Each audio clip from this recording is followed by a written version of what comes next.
So we're going all over the world for this programme. And actually, to make the programme, we, of course, are following the government's understandable lockdown measures, but it's meant our crew are all over the place. We've got a skeleton crew over in West London. There's Tim down in Sussex, Jamie on Football Manager. There's Ron. So many are just in their bedrooms, in the front room, as you saw there with Ron. There's our producer on his lounge table over in Norfolk. Our sound guys have even converted their garage into a mixing desk, which is incredible. This is an unprecedented show. You've heard that word a lot, haven't you, over the last few weeks? But it's the first time anything like this has ever been tried in live TV. So fingers crossed that it all goes to plan.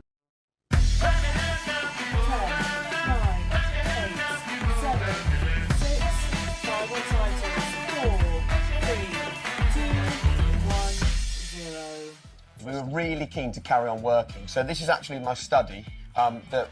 It's amazing what you can find in your garage. I found a load of old furniture. We've stuck it all in here to try and create our very own little studio. And so I'm broadcasting from my house over the mobile phone network. And everyone that joins us on the show is going to do exactly the same. All of the crew are in their own houses, in isolation, also working on their mobile phones. So it's not easy. You are going to have to bear with us, but we really wanted to do something to bring you a little bit of light-hearted football chat at this difficult time.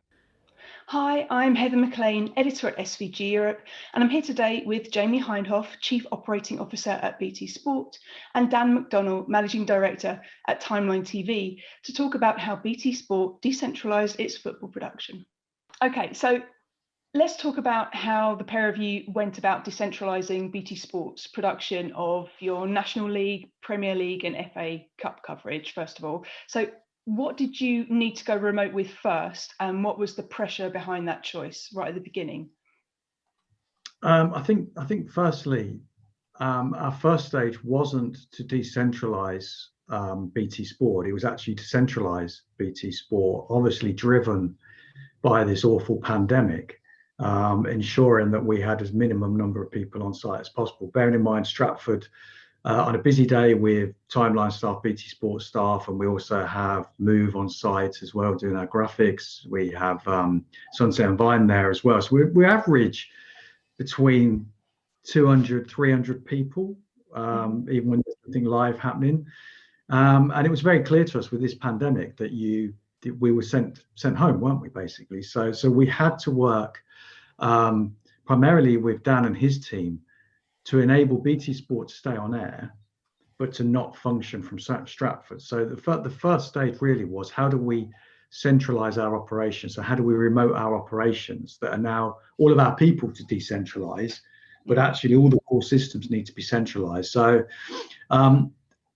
it's interesting because a lot of the production side was built around what we'd been doing with Timeline and with Telegenic around with Timeline, particularly with the National League and WSL as well. And the interesting thing for us, Heather, was there were many aspects that you probably would never choose to go remote logically without any pressure to do it. So whether that's commentating, even editing from home, when you've got fantastic edit suites and capabilities, the logic was never there. So it was a big challenge, and we managed to get down, if I remember rightly, I think it was down to 5 people in Stratford within 24 hours, and within 2 weeks, well, less than 2 weeks actually, because we were doing live shows, the Saturday morning show, weren't we, within 10 days of going into lockdown from Jake's home. So I don't know whether you want to talk more about that, Dan, but it was a massive logistical exercise, wasn't it? Yeah, it certainly was. When the pandemic started, we had the challenge of, as Jamie said, getting everyone to work from home. And we, over the course of that week with Andy Beale from BT and all of the Timeline staff, we tested everything that we thought we would be able to remote from home, whether it was EVS operators, graphics, producers, and very quickly found out what would work and deployed it. And it was quite incredible that within 10 days, we were actually live on BT Sport 1, producing a football show on the Saturday morning. Obviously, during that period, there was no live sports. So all of our programs were non-live sport elements, but still live programs, MotoGP review programs, football review programs. And we were fortunate really that BT Sport has been driving remote production for a long time. So we've been doing the National League and WSL, as Jamie said, as remote production. So a lot of the technology and the lessons we'd learnt over the last 2 years, and it wasn't like we were coming for this. It's kind of, this was the direction of travel, not necessarily working from home, but remote production was the direction of travel we'd been going in. And this just accelerated that, but we were very lucky to have a lot of experience. So we did transition over to a working from home model. But once people were allowed to come back to work, we started to move to, and live sport restarted, we started to move to more remote productions, which I'm sure Jamie can talk about for the Premier League. What were the Yeah, and I think, sorry, Heather, but I think the important thing to stress here is we were doing remote production for about 18 months, but at no point were we talking about media management working from home or scheduling working from home or editing necessarily being from home. So the thing to point out on this is not just the live production, because initially when we went into lockdown, there was no live sport. But this was about actually the whole of BT Sport infrastructure being able to work remotely, safely and securely, and enabling people to work. And we got back on air within 10 days, but it was probably, I would say, an 8-week transition where we were fine-tuning every single workflow, because there's a difference between being able to work from home but being able to work effectively from home. And it's still a focus we have. We're still looking and reviewing at workflows, etc., to make sure that wherever you're based, there's no impact on the level of how you can operate. So what were the big challenges for you, Dan, in making this work, and what was the technology that you actually ended up deploying so quickly to enable all these different processes to work remotely? Well, yeah, it's a good point that Jamie makes. And one of the challenges were we now had hundreds of people at home, from producers, media managers, editors, and not very many people had kit. And we had to start trying to buy and source laptops and talkback panels and firewalls and infrastructure. And the rest of the world were also trying that. So one logistical problem was just actually getting that kit. And it did take, a few weeks to get everything distributed to people and really start to feel that we'd got everyone back online and we could have an efficient workflow. And from the technology point, working from home when you're doing a live broadcast is also challenging, because we're very used to, in BT Sport and obviously facilities, having proper power supplies, redundant power, proper networks and fiber connectivity, and we're suddenly switching to people working from home. We had one person who was a vision mixer working from home. Literally, their street had a power cut, and we just suddenly just lost them, and it was like, oh, where have they gone? And it was all these things, and starting to think about what kit was best to roll out, who needed UPSs at home, etc. So it was a big logistical exercise, but we did get a very good working from home system, albeit with the constraints that everyone have had. Was, it's hard working from home with children and pets and everything else going on. So it was a challenge. And then we started to, as sports started to come back, look at how to transition from a working at home model to a working remotely model, and with people slowly starting to return to either Stratford building or the Timeline buildings, and that was kind of the journey we then moved into. And how's your technology evolved over 2020 and into this year? Because I know BT Sport intends to stay in this nice decentralized, centralized production going forward now that you've already set it all up. So what has changed? What's moved forwards technologically? Well, I'll let Jamie answer for the BT Sport element. I mean, what we've essentially done now is looked at everything we were doing working from home and remotely, and tried to build on that to get a consistent remote production model, with the aim to not necessarily make people work at home, but with the aim to try to reduce the amount of people that have to be on site and have to be in confined spaces.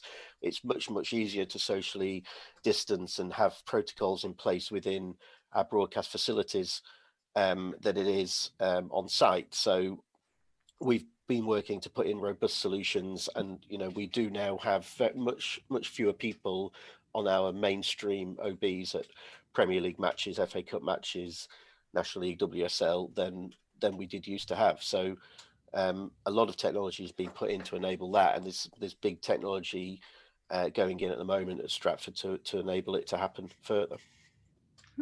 What's the big? Yeah, I would add to that. I think the big thing for us was around connectivity. Connectivity and UPS, really boring subjects, but absolutely critical. And we've got an initiative that I'm leading at the moment called Staying Smart, which is about actually how we operate whenever post COVID-19 happens. And we called it Staying Smart because we're already working smart. And what we found is by having proper UPS in place, by having proper connectivity, it shows you can change the model long term for how you work. And I think we will never go back to how we worked before. And if you give people the right tools and the right setup, then allowing them to work that's best for how they want to work has got to enhance your product. So we're looking at that. And as you know as well, looking at how we then follow that model a bit more widely and decentralize Stratford physically. And again, so that we have hubs across the UK, which meets our inclusive and diversity agenda, but also our sustainability agenda. And all of this is learning off the back of all the work we've been doing over the last 12 months. Cool. And Dan, you mentioned big technologies just going into Stratford now. Is that part of what you just said there, Jamie? It is. Well, it is. It's something we wanted to do for a very long time, but needing the number of lines in and out and the connectivity the way we need it, I think the work we're doing at the moment, should we keep it secret, Dan? The work we're doing is really cool. Now, I mean, okay, so the work we're doing at the moment, it's taken us a long time to design. There's been a real partnership between Timeline and Andy and Chris in my team in particular. But we're actually putting an IP core in at Stratford because of the flexibility and agility that we need, especially with co-locations. And that's not just people's homes, but that's also different buildings, people coming in and out, so many more lines coming in and out. I think, Dan, safe to say we've got to the stage where actually it's a good job we've designed it, because to really move forward, we need it, don't we? Yeah, absolutely. I mean, we're moving from the model of where we would take a Premier League match in and maybe get, 2 feeds coming in, the main match and the reserve match, to a model where we're taking in 10, 20 cameras and then making productions within Stratford. And to do that, you just need much more sources into the building, more provisions in galleries, etc.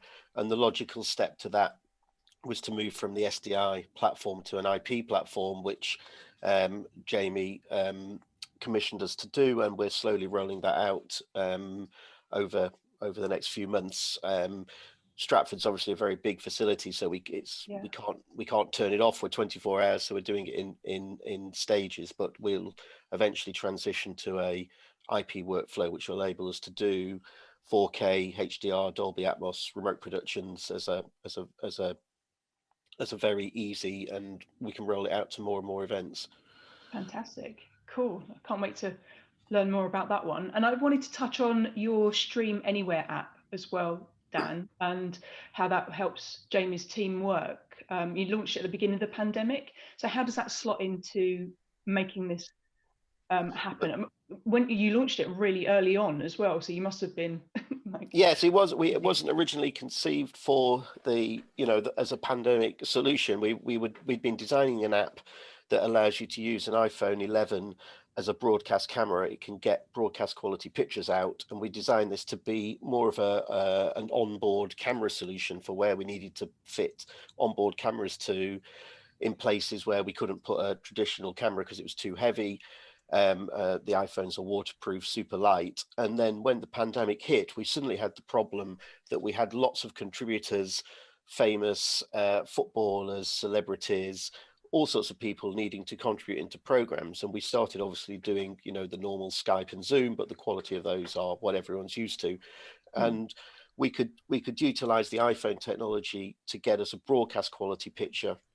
And we launched this system where we, again, working with Andy at BT Sport, designed a system that we could package up and deploy. And it went to the contributors' houses. They got an iPhone, an iPad, a talkback.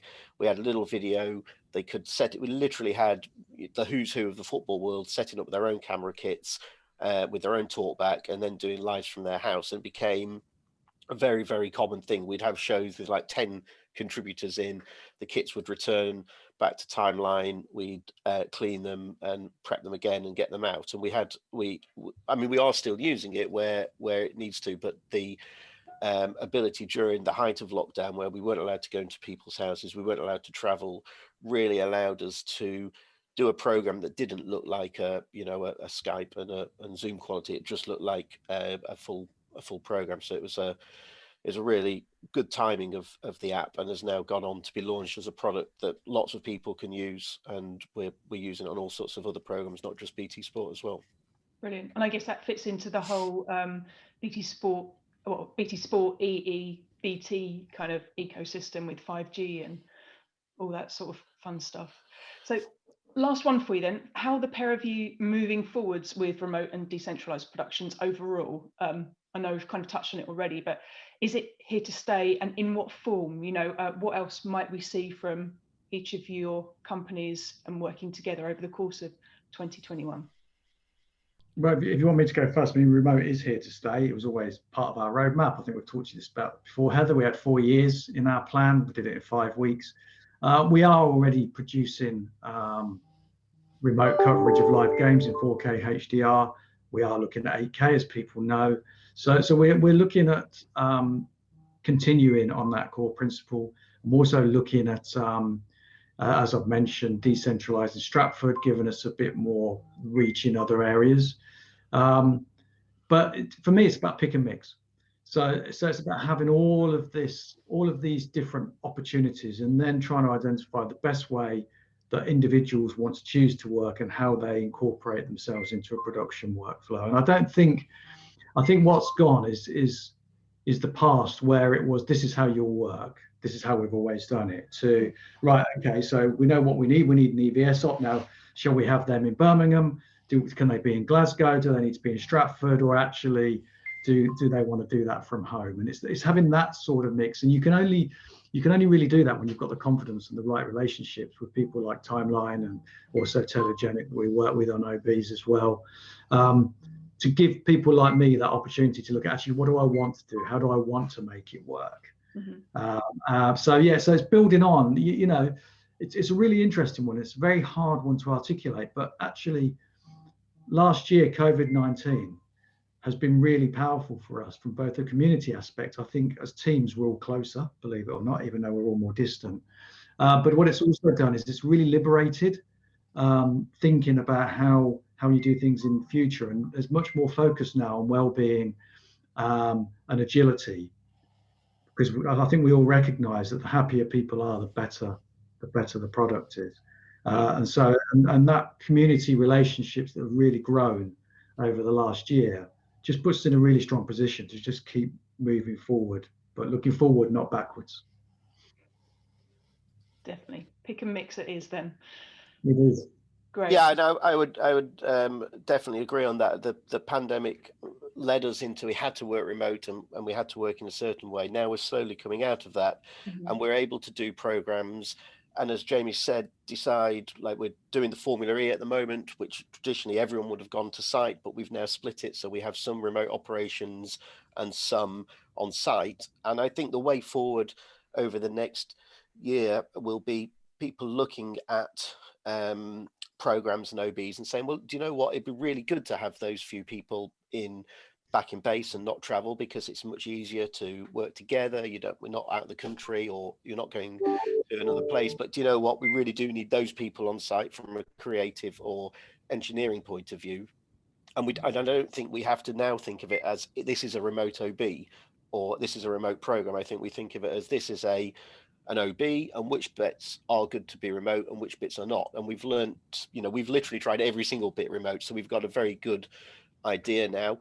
And as Jamie said, it's not necessarily always about cost. It's about what works best for the team and from, creative and well-being point of view. I don't remember mentioning cost, Dan. No. Great stuff, guys. All right. Thank you very much.